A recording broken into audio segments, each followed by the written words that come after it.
The hall had not been built for humility. Tavien noticed this immediately, though he had been trying very hard not to notice anything at all.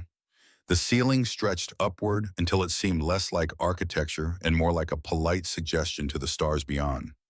Light moved through the space in layers, each one slower than the last, as if photons themselves required time to consider their trajectory in a place like this. Every surface hummed, not loudly, not even audibly really, but the vibration lived in the bones of anyone who stood still long enough to feel it.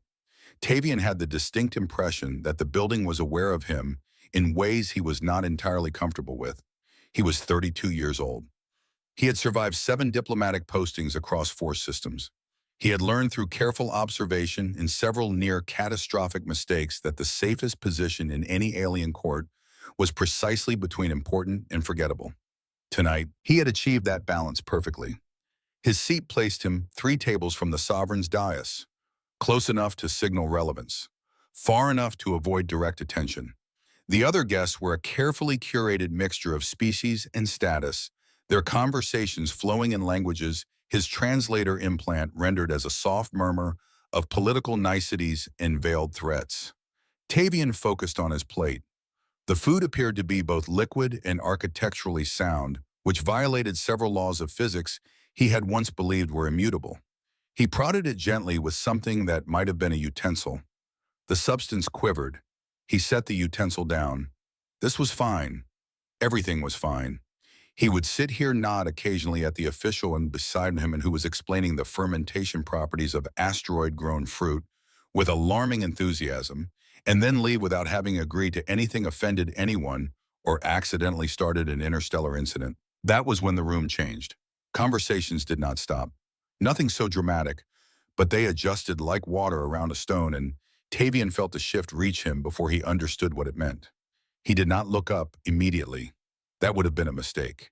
Years of training had taught him that appearing to notice things at the exact moment they happened suggested you had been watching for them. Instead, he waited 3 seconds, pretended to finish examining the geometrically stable liquid on his plate, and only then raised his eyes. Sovereign Morrell was moving. She did not walk. She arrived. One moment she stood at the far end of the hall, surrounded by light and officials whose entire existence seemed dedicated to standing near her.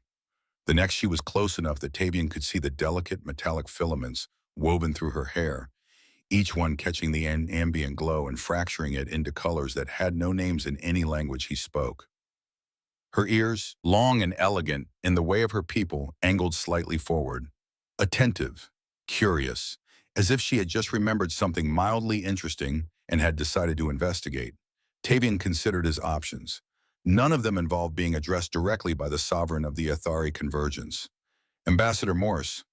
There it was, the precise moment his entire strategy collapsed. He stood because remaining seated would have been worse. He inclined his head with what he hoped was the appropriate ratio of respect to not visibly panicking. Your Eminence. She studied him. The examination lasted exactly long enough to be uncomfortable without crossing into rudeness. Up close, her presence was not threatening in any traditional sense. It was simply inevitable, like gravity suddenly taking a personal interest in your trajectory. I trust the arrangements are satisfactory. They are exceptional, Tavien replied. This was true. He had never before been concerned that his meal might achieve consciousness. Good. She stepped closer. Not far, just enough. The rest of the hall did not disappear. The light still moved in its careful layers. The conversation still flowed. But importance shifted, and Tavien felt the weight of it settle on his shoulders like a physical thing. Sovereign Morrell leaned in. Her voice dropped not to a whisper exactly, but to something more deliberate, something meant only for him. My widowed sister, she said as if commenting on the weather, wishes to marry you. Tavien's mind performed an interesting maneuver. The part responsible for processing reality took a brief, necessary vacation. In its absence, several less useful cognitive functions attempted to assume control. This is a translation error. This is a cultural misunderstanding. This is an elaborate test of diplomatic composure. He managed through long practice and a certain amount of desperation to keep his expression neutral. His face did what it was told, his hands remained still. Internally, every alarm system he possessed was screaming. There was a pause. Small, possibly noticeable only to people who ruled star systems. I see, he said. This was a remarkable achievement considering he did not. Do you, Sovereign Morrell asked? Something in her tone now, not quite amusement, not quite curiosity, something sharper, more interested. Tavien considered honesty. He rejected it immediately. I believe I may require additional context, he said instead. Of course, Asiom. The sovereign straightened, and just like that, the moment folded back into the larger shape of the evening. Enjoy your meal, Ambassador. She was gone. Simply gone. As if the conversation had never happened. Tavien remained standing for exactly 2 seconds longer than necessary, then sat with the kind of care usually reserved for handling unstable explosives. The official beside him was still talking about fermentation. Tavien nodded without hearing a word. Slowly, carefully, he lifted his gaze. Across the hall, seated in composed stillness, was a woman he had never met and immediately recognized from the briefing materials he had studied 3 days ago. Empress Widow Corrine Thael. She appeared to be in her early 40s, though she carried her years with the kind of grace that made age seem irrelevant. She did not move. She did not acknowledge him. Her posture was flawless. Her expression controlled her entire presence, suggesting the kind of authority that required no announcement. Everything about her communicated certainty. Everything except her eyes. They met his. For one precise instant, Tavien saw something that belonged in no official report. Not confidence, not calculation.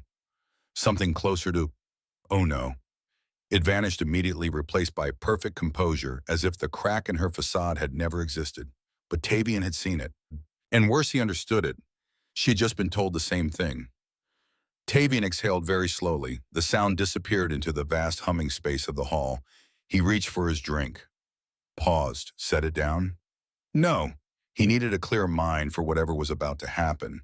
Then after brief reconsideration, he picked the glass up again. On second thought, perhaps not that clear. Tavien had developed over the course of his career a finely tuned instinct for when to leave a room.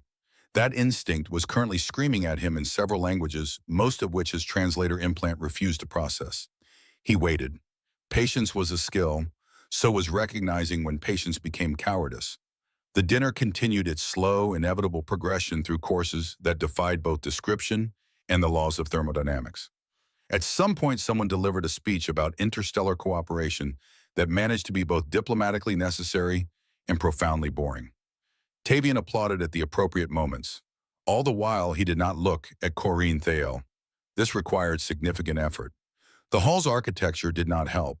Every surface seemed designed to catch light and redirect it, creating subtle sightlines whether you wanted them or not. He caught glimpses, the way she held herself perfectly still even in casual conversation. The slight backward angle of her ears when she was listening to something she did not want to hear. The metallic threading in her dark hair, different from her sister's, simpler but no less deliberate. She did not look at him either. This was both a relief and a problem. Eventually, the formal structure of the evening began to dissolve. Guests stood, conversations fragmented and reformed. The impossible ceiling seemed less oppressive as people began to move beneath it. This was the dangerous phase, the part where unexpected interactions occurred. Tavien calculated his exit route. There were 3 viable corridors. One led to guest quarters. One led to what his briefing materials had described as contemplative gardens, which sounded pleasant and was almost certainly a security zone. The third led to an area his materials had not mentioned at all, which made it either storage or something he should not investigate. He stood, moved with measured calm, not too fast, not too slow. Years of practice guided each step. The art of being present and absent simultaneously. He was nearly there. The edge of the hall approached. Freedom, or at least a convincing imitation of it, waited just beyond the archway. Ambassador. Tavien stopped. Of course he did. He turned and found himself facing Corrine Thael at a distance that suggested this meeting had not been accidental. Up close, the details sharpened. The delicate symmetry of her features. The faint iridescence along her skin that shifted with the light. The controlled tension beneath her composure held so carefully that most people would never notice it. Her eyes were a shade of silver green that his translator had no name for. Empress, he said, inclining his head. There was no one else nearby. Naturally. I believe, she said, her voice calm and measured, we have been given the same information. Tavien considered several responses. None of them seemed appropriate. Yes, he said finally. It appears we have. Silence. Not empty, not uncomfortable, just present. I was not consulted, Corrine said. Tavien blinked. Carefully, he had standards. That is, she continued with the faintest narrowing of her eyes. Unusual. Something settled in Tavien's chest, not relief exactly. Recognition. Yes, he said more carefully now. I had reached a similar conclusion. For a moment, nothing happened. Then unexpectedly, Corrine exhaled. Small, subtle, but it changed the space between them just enough. I assume, she said, you do not have a prepared response to the situation? Tavien almost smiled. I regret to inform you, he replied, that I do not even have an unprepared one. There, the corner of her mouth, the smallest shift as if she had not intended to react and was now reconsidering that decision. Good, she said. Tavien tilted his head. Good. It would be concerning if you did. He considered that. That is reassuring. I was beginning to worry I was underprepared. You are, she said. I assumed as much. Another pause. Different this time. Less like a trap. More like an opening. Tavien glanced briefly at the hall behind them, then back to her. Would you, he said with careful neutrality, prefer to discuss this somewhere that does not echo quite so dramatically? Corrine followed his gaze, considering the vast space, the distant conversations, the ever-present hum of architecture that was probably listening. Yes, she said, I believe I would. They stood there for one moment longer, two people caught in the precise center of something neither had chosen. Then without further ceremony, they turned and walked into the corridor together. The corridor withdrew from the hall like a held breath being released. The hum softened. The light steadied into something less performative. Tavien felt his thoughts settle into clearer patterns, which was either helpful or dangerous. Possibly both. They walked in silence at first. Not awkward silence, the kind that acknowledged conversation would happen when they reached wherever they were going. Their footsteps made almost no sound. Tavien suspected the floor was compensating, which felt both impressive and intrusive. Corrine slowed, not stopped. She did not seem like someone who stopped unless it was deliberate, but she slowed just enough that the corridor widened around them, creating a space that felt, if not private, then at least less observed. The walls here curved inward slightly. Embedded lines of light pulsed in patterns that suggested some deeper function. Tavien resisted the urge to ask if they were sentient. I assume, Corrine said, her voice quieter now. You are attempting to understand the situation. I am attempting several things, Tavien replied. Understanding is one of them. Escaping was another briefly, but that seems less viable at the moment. She glanced at him, not sharply, not with judgment, just a glance. Escaping, she repeated. Only in theory, Tavien said quickly. I have not yet committed to the concept. Pause, Viertrion. I see, she said in a way that suggested she did not entirely believe him, but was willing to let the statement exist. Tavien inclined his head slightly. It felt like the appropriate response to being gently disbelieved by an empress. They stood in the quiet. The light along the wall shifted. One section brightened as Corrine adjusted her stance, her ear angling briefly toward the corridor behind them before settling again. You said you were not consulted, Tavien ventured. Correct.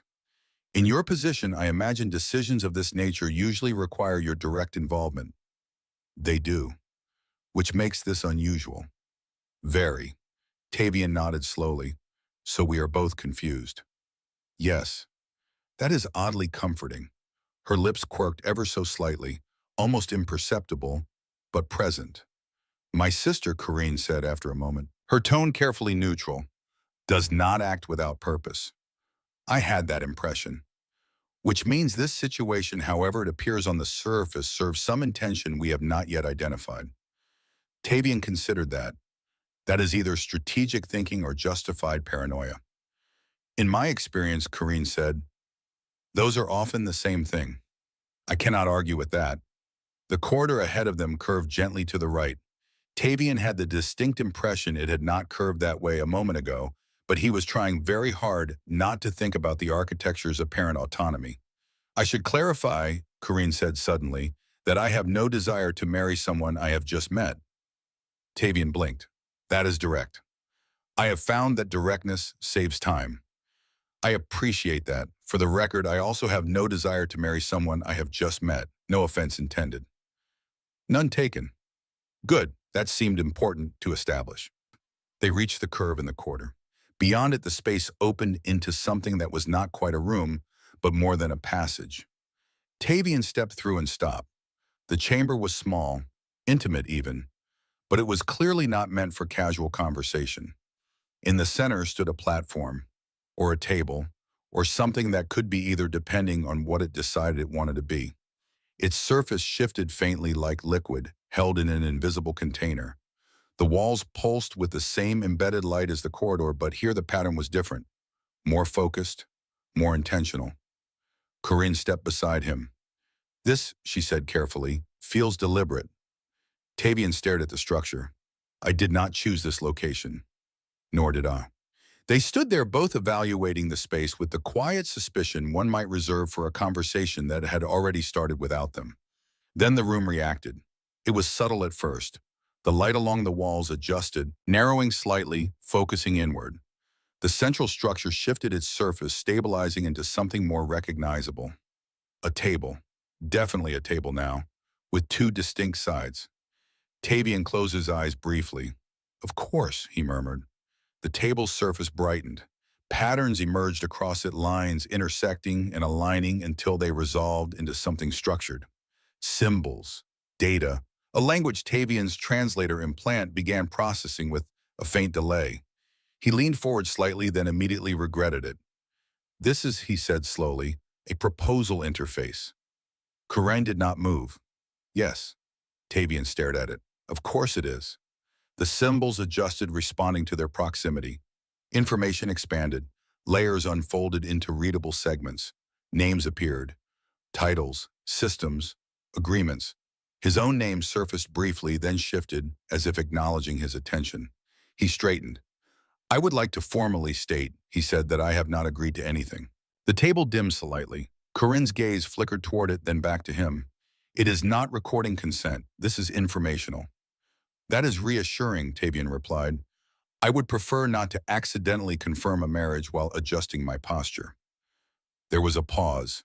Then unexpectedly, Corrine exhaled through her nose in a way that was unmistakably amusement. Tavien glanced at her. I am pleased this situation has reached a point where it can be considered mildly entertaining. It has not, she said, but we are approaching it.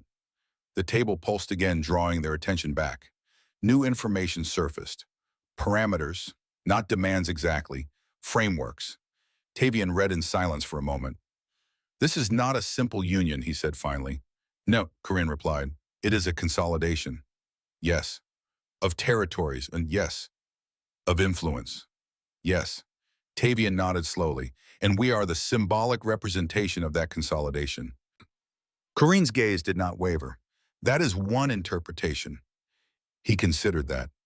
I am struggling to find a more comforting one. The table shifted again.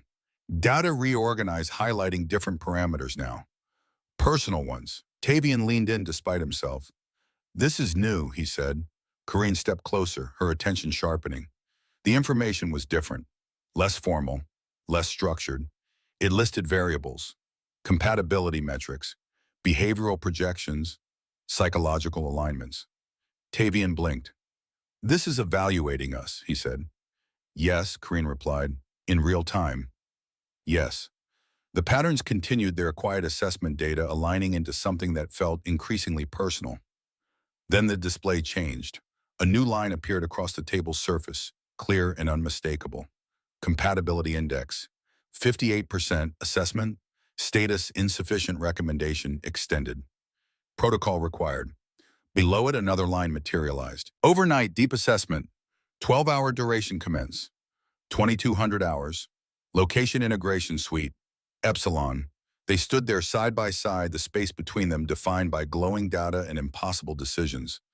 Tavien looked at the recommendation. Then at Corrine. She was already looking at him. 12 hours, he said quietly. Yes. Of assessment. Yes. Tavien nodded once. That seems excessive.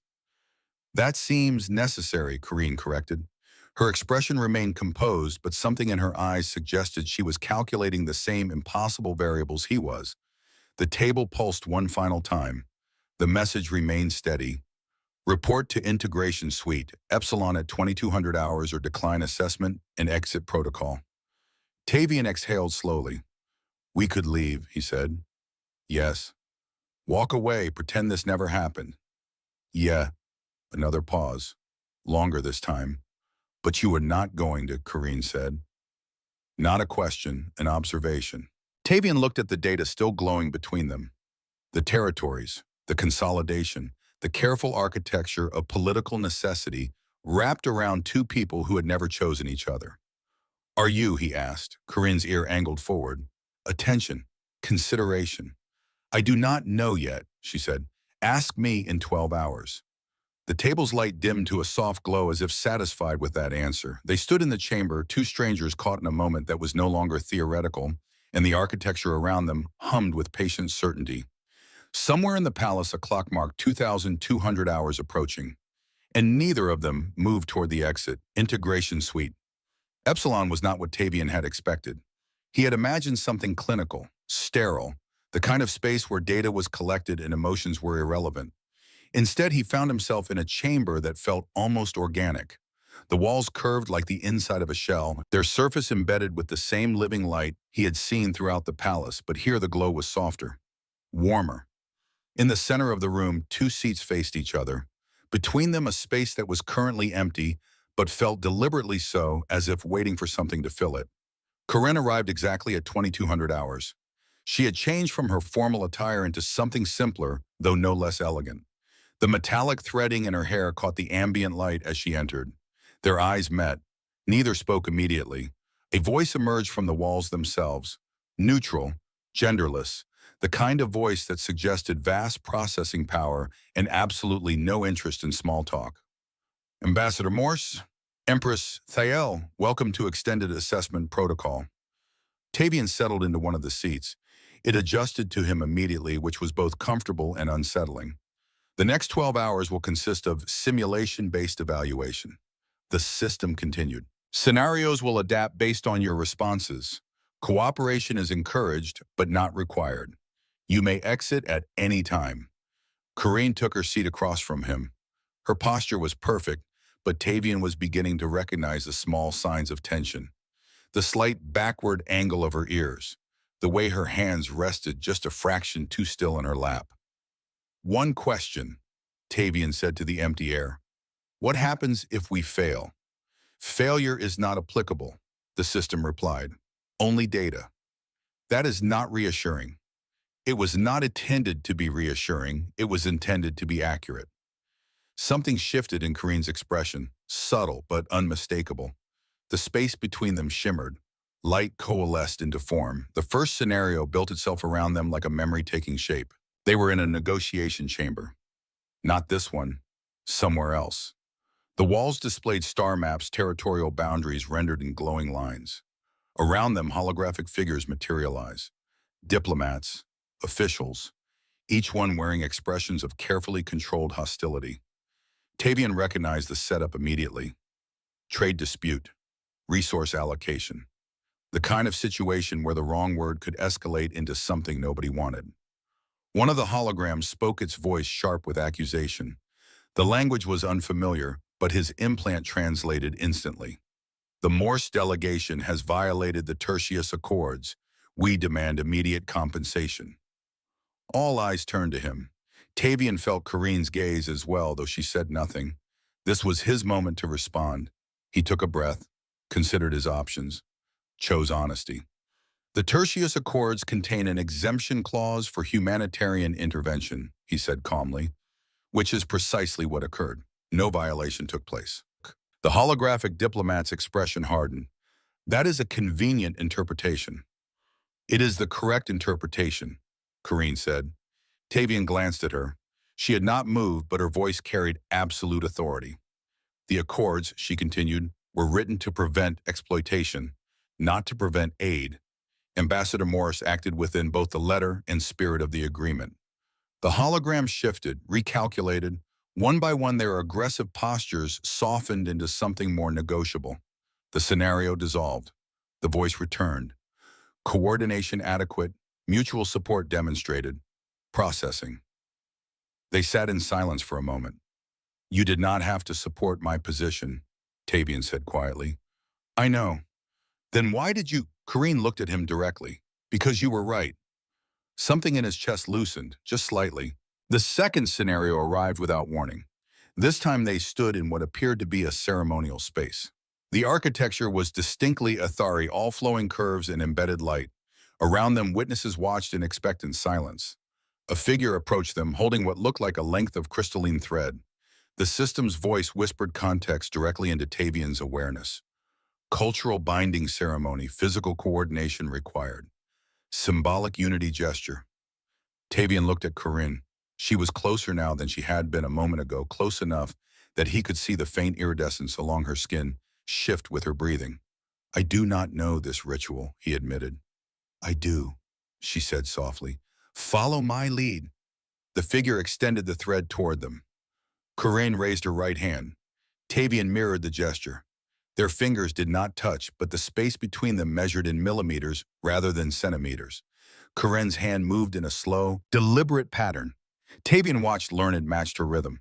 The thread wove between their hands over and under, creating a pattern that was meaningless to him, but clearly significant to the watching crowd. He became aware of her breathing, the slight warmth radiating from her proximity, the way her ear angled toward him, monitoring his movements without looking away from the ceremony. Their fingers brushed. Accidental. Brief. Neither acknowledged it. The thread completed its pattern. The witnesses erupted in approval. The scenario faded. Synchronization improving. Adaptive response noted. They were back in the seats, but the distance between them felt different now, smaller somehow. Between scenarios there was an alcove, a small space adjacent to the main chamber, where the light was dimmer and the walls did not seem quite so aware. 2 chairs, a low table that offered water and vessels that shifted temperature based on who held them. Tavien sat heavily. The scenarios were not physically taxing, but they required a kind of mental flexibility that left him drained. Corrine settled into the other chair with considerably more grace. "Your late husband," Tavien said, then paused. "I apologize. That was abrupt." "It was," she agreed, "but I do not mind directness. What about him?" The briefing materials mentioned he was a military commander, that the marriage united 2 territories. Corrine studied the vessel in her hands. "It did, very successfully from a political standpoint, and from a personal standpoint." She was quiet for a long moment. "We respected each other. That was sufficient for what the union needed to accomplish, but not for what you needed." Her eyes lifted to his. "No," Tavien nodded slowly.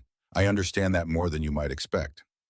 "Your previous posting," Corrine said, "the one you do not discuss in official records." He should have been surprised, she knew. He was not. "I trusted someone," he said simply. "A colleague, a friend, I thought. They used that trust to advance their own interests at significant cost to others, including you, including many people. I was merely the most visible casualty." Corrine set down her vessel.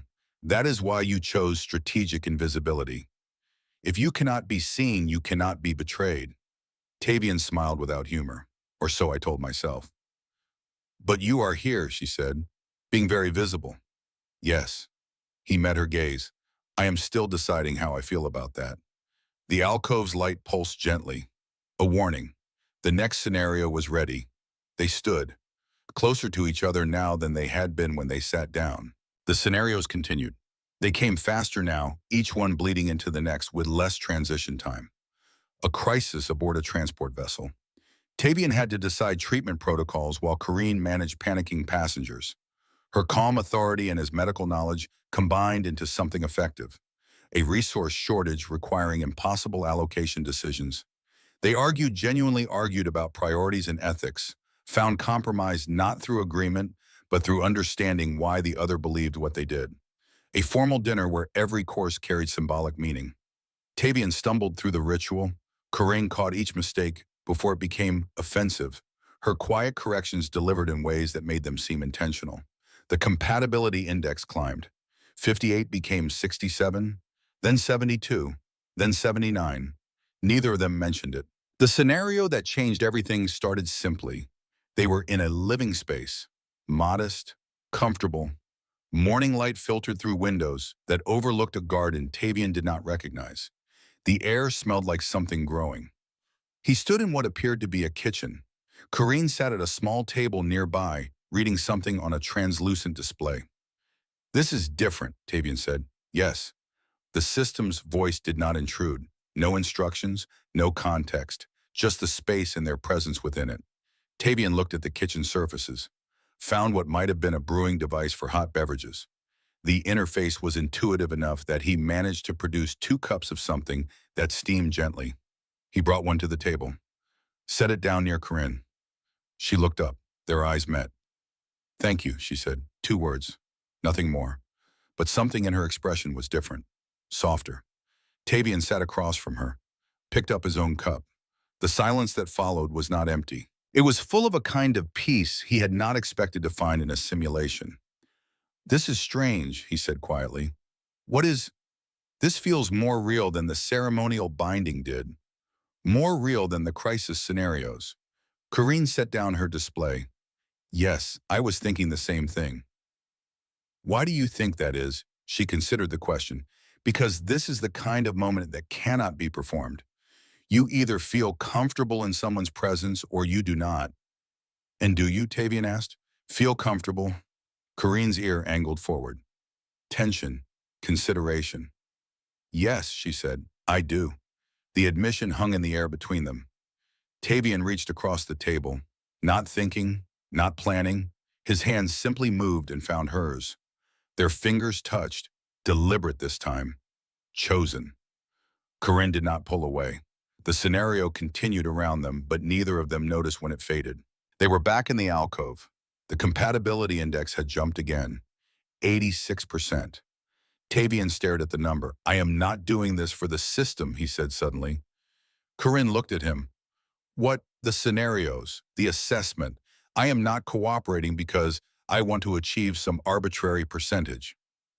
"Then why are you cooperating?" He met her gaze. "Because I want to understand you. The system is simply providing the opportunity." Corrine stood, moved to where he sat. The alcove was small enough that standing near him meant standing very near indeed. "I am not pretending anymore," she said quietly. "Neither am I." The moment stretched, became something neither the system nor the palace nor the political necessities surrounding them had any claim to. Then the light changed, not the alcove, the main chamber, a different quality of illumination entirely. They walked back to find the space transformed. Where the seats had been, there was now an empty platform. Hovering above it, a holographic figure. Sovereign Morrell. She was not physically present. The projection made that clear. But her presence filled the space nonetheless. "Corrine," she said. "Ambassador Morse." "Sister." Corrine's voice had gone carefully neutral. "You have questions," Morrell continued. "I owe you answers." Tavien remained silent. This felt like a conversation between family that he was witnessing rather than participating in. "The council," Morrell said, "wanted you remarried Corrine to consolidate territories, yes, but their choice was Lord Thane's eldest son." Corrine's entire posture changed. Tension flooded through her so visibly that Tavien felt it in the air between them. "Thane's son," she repeated. The words carried weight Tavien did not fully understand but recognized as significant. "Brutal," Morrell confirmed. "Ambitious beyond wisdom, cruel in ways that do not show in diplomatic records." "You intervened." "I maneuvered. I observed Ambassador Morse for 6 months. Read every report. Watched how he handled situations where no one was watching. Saw his character." Tavien blinked. 6 months. Morrell's holographic gaze turned to him. "You prevented a famine on Tertius IV by violating 3 protocols and risking your career. You mediated a labor dispute on Station Kalos by living in worker housing for 2 weeks to understand their perspective. You have been investigated 4 times for prioritizing people over procedure and cleared each time because your actions, while irregular, were ethically sound." The words landed like physical blows, not painful, but undeniable. "I did not give you a random selection," Morrell said to her sister. I gave you a choice worth considering. But you did not ask, Corrine said. Her voice was steady, but Tavien heard the current of anger beneath it. No, because the council would have overruled any choice you made. This way, I could present it as already decided. Give you the assessment protocol.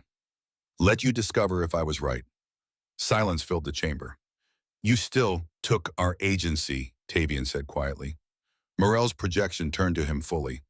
Yes, I did, and I will not apologize for it because the alternative was my sister bound to a man who would have made her life a calculated misery. But I will tell you this, the assessment ends when you choose. You can leave, now, tonight. Face no consequences beyond council pressure that will come eventually regardless. She looked at Corrine. Or you can finish the protocol. Make your own decision about whether what I saw in both of you is real. The hologram began to fade. 12 hours, Morrell said. And then the choice truly is yours. She was gone. Tavien and Corrine stood in the sudden quiet. Well, Tavien said eventually, that was illuminating. Yes, your sister is terrifying.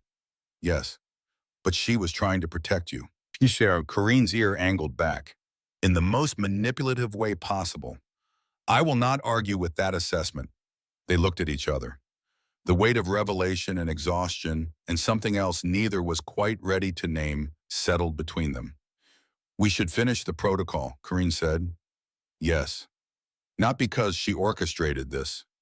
No. Because we want to know. Tavien nodded. Yes. The chamber's light shifted, ready for the next scenario. They walked back to their positions, side by side now, rather than separate. Whatever came next, they would face it together, not because the system required it, because somewhere in the last 6 hours they had chosen to. The scenarios that followed were different, softer somehow, as if the system had learned enough about coordination and compatibility and had moved on to questions it could not answer with data alone. The chamber transformed into a medical bay. Emergency lights pulsed in urgent rhythm. Tavien found himself standing over a figure on a diagnostic table displays scrolling information too fast to fully process. The figure was Corrine, not real, he knew that. The hologram was perfect in every detail, but he could see the faint shimmer at the edges that marked it as simulation.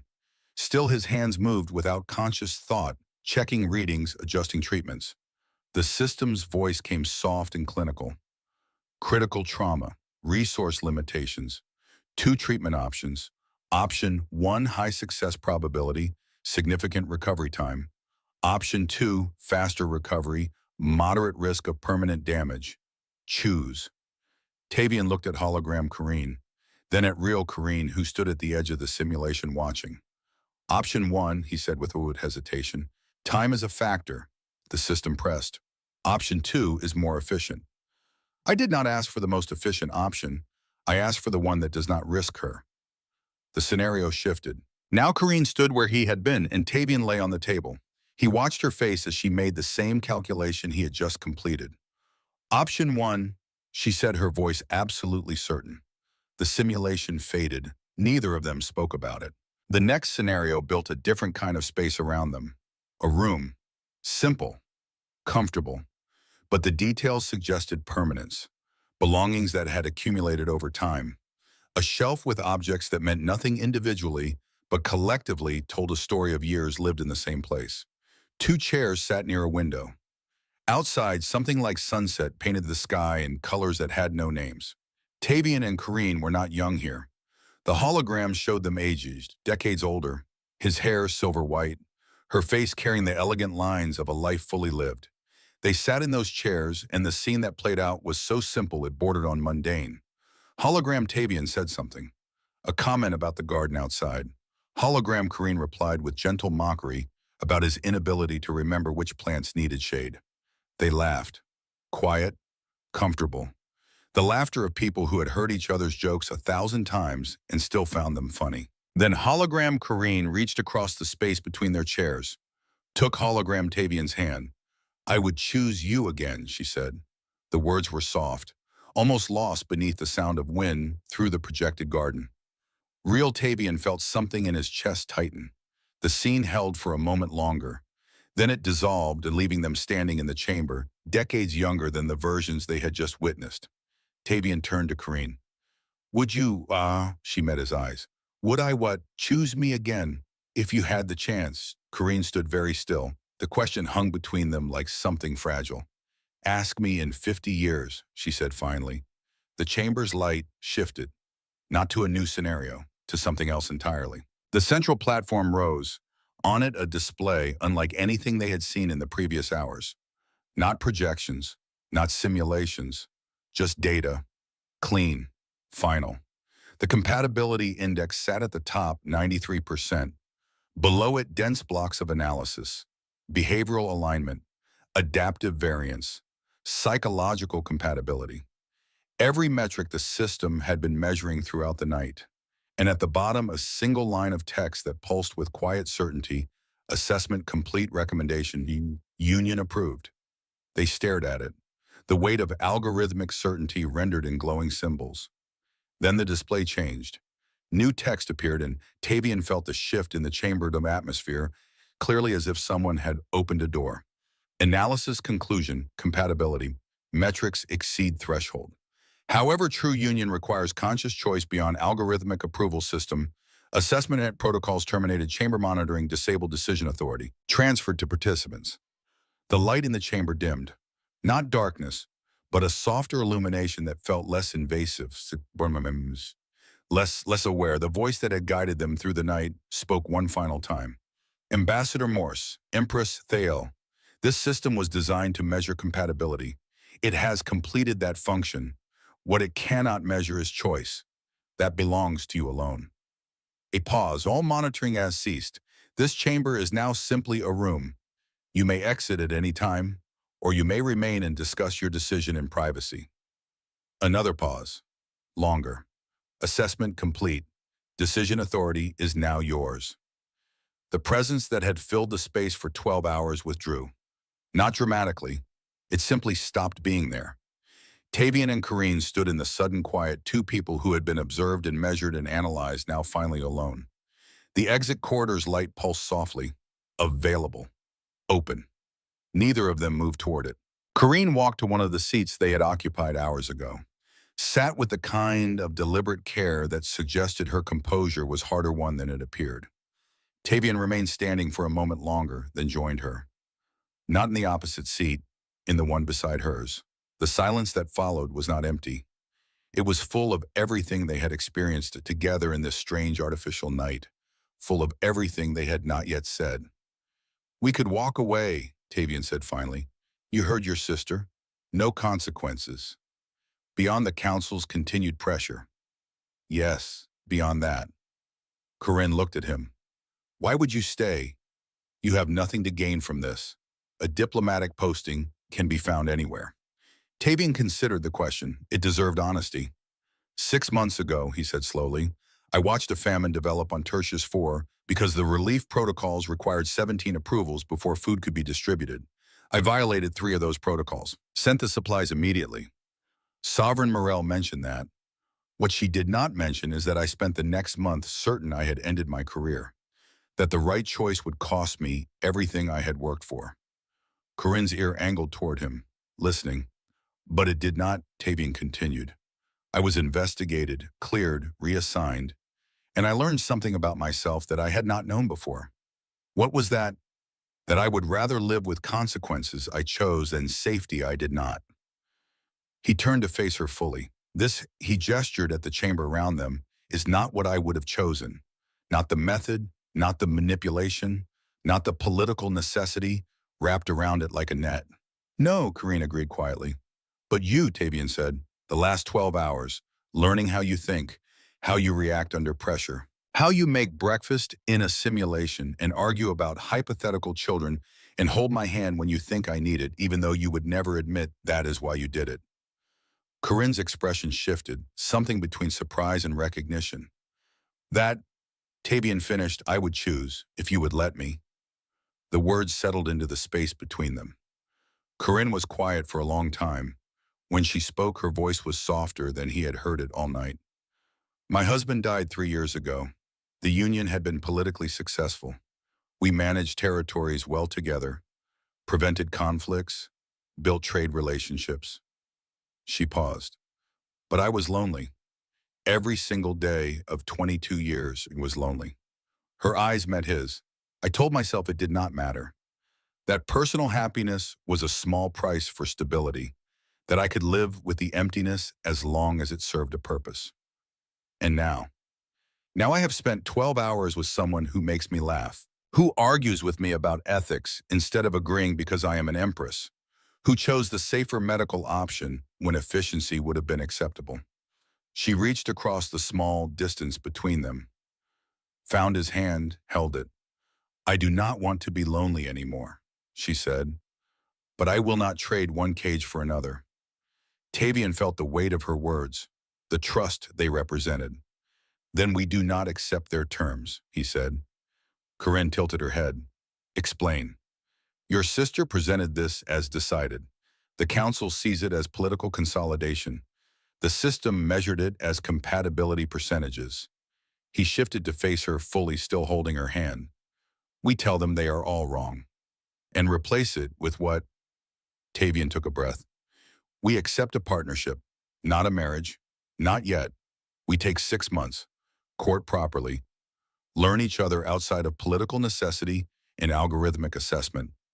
The council will object, so let them. We present it as good faith, as due diligence, as exactly the kind of careful consideration they should want before a union this significant. Corrine's expression was unreadable. Then slowly her mouth curved into something that was not quite a smile but close. You want to rewrite the arrangement. I want us to write it ourselves. Equal standing, Corrine said, the words coming faster now as she followed the thread. Partnership terms, not consort, not political symbol. Exactly. 6 months to decide if what the system measured is something we actually want to build. Yeah, she studied him. That is remarkably stubborn for someone who practices strategic invisibility. I am trying something new, Tavien said. Apparently I am choosing consequences again. This time she did smile. You are aware this will complicate everything. I am aware. Do you object? Corrine's hand tightened around his. No, I do not object at all. They sat there. Hands joined the chamber around them, no longer measuring or monitoring or manipulating. Just a room where two people had made a choice that belonged entirely to them. Outside, dawn was beginning to touch the palace. The night's assessment complete. The future suddenly impossibly their own. They walked through the corridors together as morning light filtered down through architecture that seemed less imposing in daylight. The palace was waking. Servants moved with quiet efficiency. Officials hurried toward early meetings. Tavien and Corrine drew attention.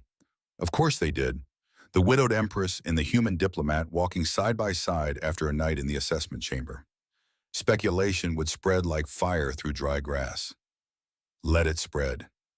Tavien thought. They would know the truth soon enough. The banquet hall had been transformed. Where the previous evening had seen elaborate dining arrangements, now there stood a formal assembly space. Chairs arranged in precise rows. A dais at the front where Sovereign Morrell waited, flanked by council members, whose expressions ranged from curious to calculating. The room quieted as they entered. Tavien felt the weight of every eye on them, felt the political machinery already spinning, trying to interpret what their presence together meant. They walked to the center of the space, stopped before the dais. Sovereign Morrell's expression revealed nothing. Ambassador Morse, Empress Thael, the assessment protocol is complete. It is, Corrine replied. And the results? Corrine glanced at Tavien, a look that contained entire conversations. Then she turned back to her sister. The system recorded a compatibility index of 93%. Murmurs rippled through the assembled officials. The recommendation was for union approval, Corrine continued. Her voice carried clearly in the vast space. However, we are declining that recommendation as presented.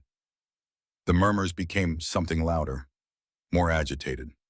Morrell raised one hand. Silence returned. Explain, she said simply. Tavien stepped forward. The assessment measured compatibility. It did not measure choice. We are grateful for the information it provided. But a partnership of the significance you have proposed deserves more than algorithmic approval. What do you propose instead? This from a council member, an older Athari, whose long ears angled forward with sharp attention. 6 months, Tavien said, a formal courtship period, during which Empress Thael and I will determine if the compatibility the system measured translates into a foundation we choose to build upon.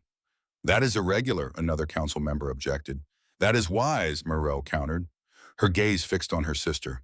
You agree to this? I do, Corrine said, on the condition that the courtship establishes equal standing, not a consort relationship, a partnership. You ask us to delay consolidation, the first council member said, 6 months during which territorial instability could worsen. We offer you something better than forced consolidation, Corrine replied. Her voice carried the full weight of her authority now. We offer you a union built on genuine foundation, one that will endure because it was chosen, not mandated. Tavien watched the council members calculate. Political necessity against long-term stability. Immediate results against sustainable outcomes. Sovereign Morrell stood, the room focused entirely on her. My sister makes a valid point, she said. Forced unions serve purposes. Chosen partnerships build legacies.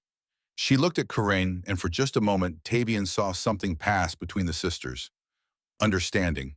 Perhaps even approval. The council will vote, Morrell announced. Those in favor of the 6-month courtship proposal with equal partnership terms. Hands rose.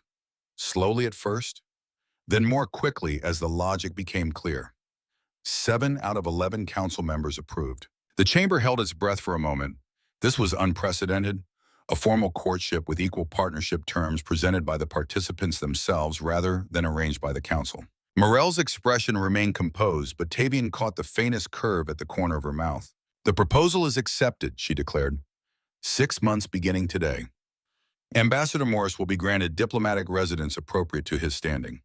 Empress Thael will retain all current authority and autonomy.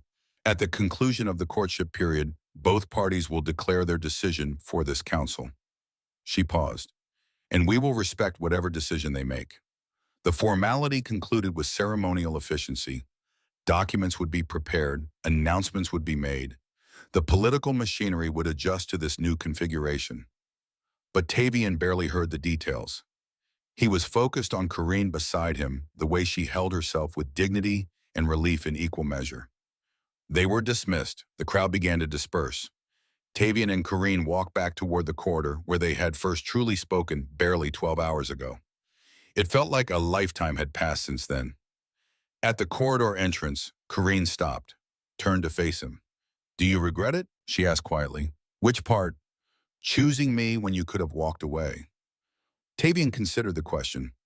The night behind them, the 6 months ahead, the complete unpredictability of what they had just set in motion. Ask me in 50 years, he said. Corrine's expression softened into something that was pure and uncomplicated. A smile, real, chosen. The simulation showed you would say that. Then it got one thing right, she laughed. Quiet, genuine. The sound of it settled something in Tavien's chest that he had not realized needed settling. They stood there in the same space where political necessity had first thrown them together. But everything had changed. The arrangement that had been imposed on them had become something they were choosing to build. Together. The corridor ahead led back toward the banquet hall, where formal celebration would mark the beginning of their courtship, where witnesses would watch and speculation would grow, and the future would unfold in ways neither of them could predict. Corrine extended her hand. Tavien took it. They walked forward into that uncertain future, no longer strangers bound by political necessity, but partners who had chosen each other in the quiet moments when no system was watching. The palace around them hummed with its ever-present awareness, but for once Tavien did not mind being observed. He had spent years perfecting the art of invisibility, of safety through obscurity. But walking beside Corrine, their hands joined their choice made clear for anyone who cared to see, he discovered something unexpected. Being visible when you stood beside the right person was not vulnerability. It was freedom. They entered the banquet hall together. The vast space that had seemed so oppressive the night before now felt different. Still grand, still impossible, but no longer overwhelming. The crowd turned, watched, waited. Tavien felt Corrine's hand tighten around his. Not nervousness, certainty. They walked to the center of the hall where light descended in those slow, deliberate layers, and for the first time since arriving at this place, Tavien understood what it meant to stand at the center of something and not wish to disappear. Sovereign Morrell watched from her position near the dais. Her expression remained composed, but Tavien caught something in her eyes that might have been satisfaction.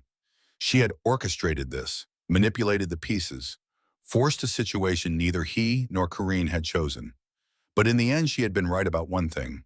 She had given them an option worth considering, and they had considered it, questioned it, challenged it, redefined it entirely. The choice that resulted belonged to no one but themselves. Outside the hall, somewhere in Integration Suite Epsilon, a screen flickered in an empty chamber. Data scrolled past final calculations, closing protocols. Then, a single line of text appeared. Mission facilitate choice status complete.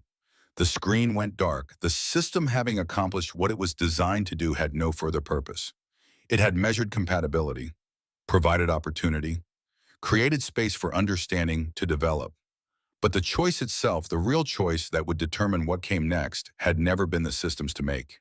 It had always belonged to two people who started as strangers, spent 12 hours learning each other's truth, and decided that what they found was worth choosing. Together, in the banquet hall, dawn light finally reached the impossible ceiling painting.